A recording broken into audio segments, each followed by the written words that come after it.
So as you can see after the game, Caitlin Clark and Sophie are both running up to the referee here. They are both so upset, and the referee is just walking away from them. He won't even look at them in the face. He keeps turning, like Sophie even went up at one point and is like tapping on his arm. He would not even look at them. With a sold-out crowd, playoff excitement, and Caitlin Clark taking on the reigning champions, the Indiana Fever enjoyed their biggest game to date.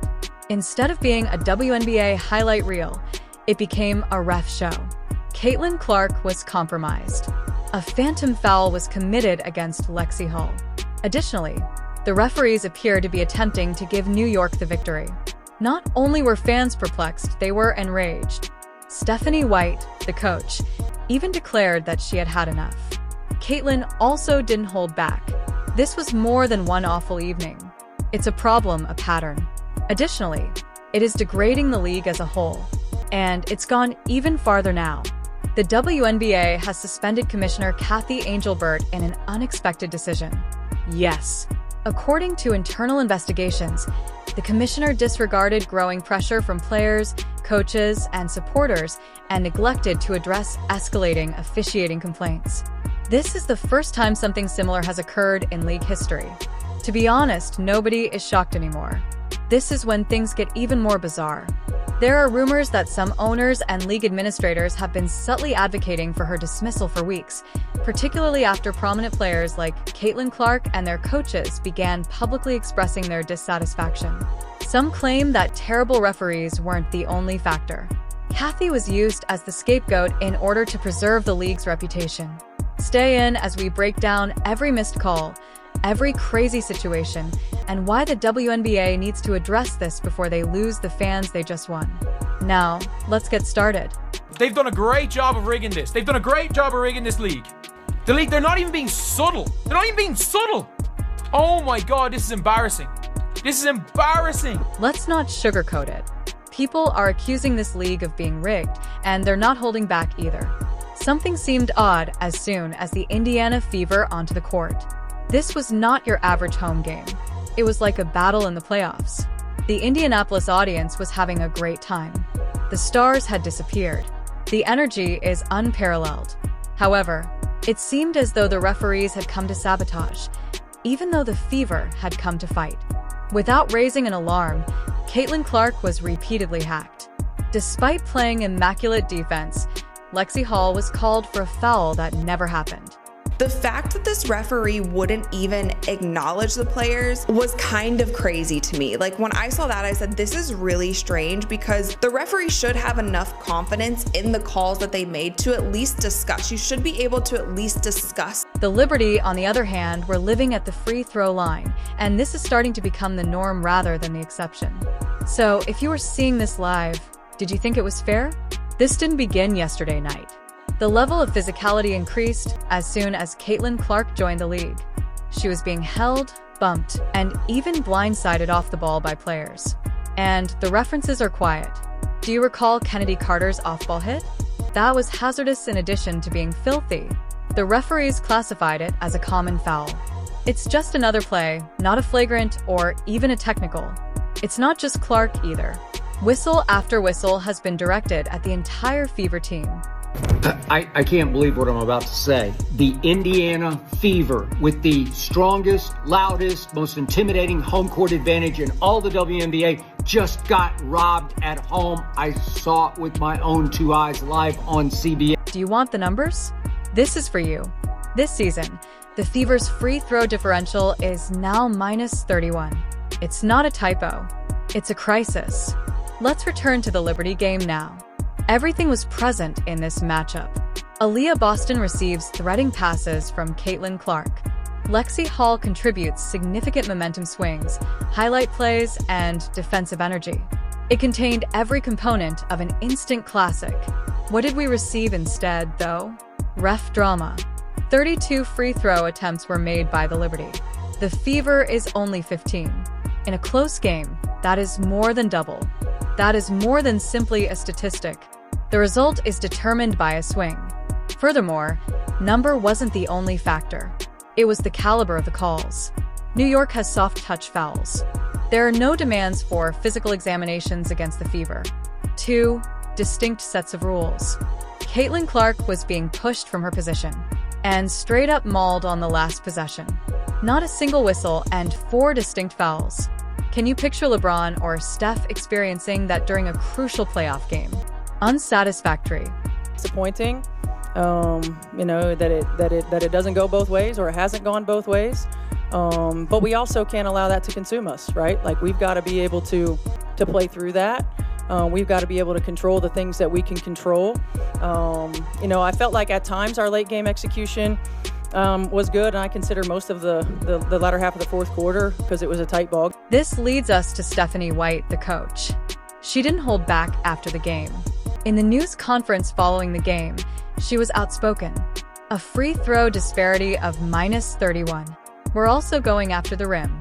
The level of disdain has been astounding. That isn't annoyance. That's rage. And it has been developing for several weeks. Stephanie White's message wasn't limited to the referees. It was intended for her players. She assured them that she had their back, that she is aware of what is being placed, that she won't overlook it. To be honest, that type of leadership is important, particularly for a young squad that is still figuring out who they are. Let's now discuss Caitlin. Her body language made it clear that she didn't go scorched earth on the referees. Her tone was exhausted, her voice was frustrated, and you could see the incredulity in her eyes. And Aaliyah Boston opted for the traditional no comment. However, that silence says a lot when you've been following the game. This is where things start to get really crazy. Commissioner Kathy Angelbert has reportedly been suspended by the WNBA. Yes, you heard correctly. The top boss has left. Why? Because she disregarded months' worth of complaints over the officiating, according to internal reports. Fans were utterly disillusioned, coaches were enraged, and players were frustrated. That's not all, though. There are rumors that certain owners have been secretly pressuring her to leave. And it was over when celebrities like Caitlin Clark began giving public speeches. Some claim that Kathy was used as a scapegoat. Some think it was long overdue. In any case, this is the biggest change the WNBA has seen in a long time. The agreement is as follows. We are at a turning point in this league. At last, the WNBA is on the map. There is a huge increase in attendance. The number of TV viewers is increasing. Millions of new players have been introduced to the game by Caitlin Clark alone. However, you know what? Fans are witnessing lopsided referees who appear to be making no effort to conceal their bias, as well as blown calls.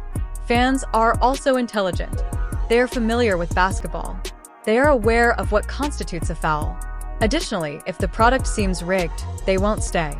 Just another year and another case of WNBA referees dropping the ball, not making the right calls when it comes to Caitlin Clark. The WNBA has a fantastic chance to turn casuals into diehards. However, they are driving people away with each missed call. Would you continue to watch a league that doesn't defend its stars, I wonder? The league needs to start taking things seriously. This goes beyond simply improving the officiating. It's about safeguarding the game's integrity, about ensuring that every participant get a fair shake, regardless of how well-known they are. Because this is the reality. The league won't have another opportunity like this if Caitlin Clark's fan base disappears. The Fever have contributed. Their players are engaged in combat. Their coach is saying something. The fans are demonstrating.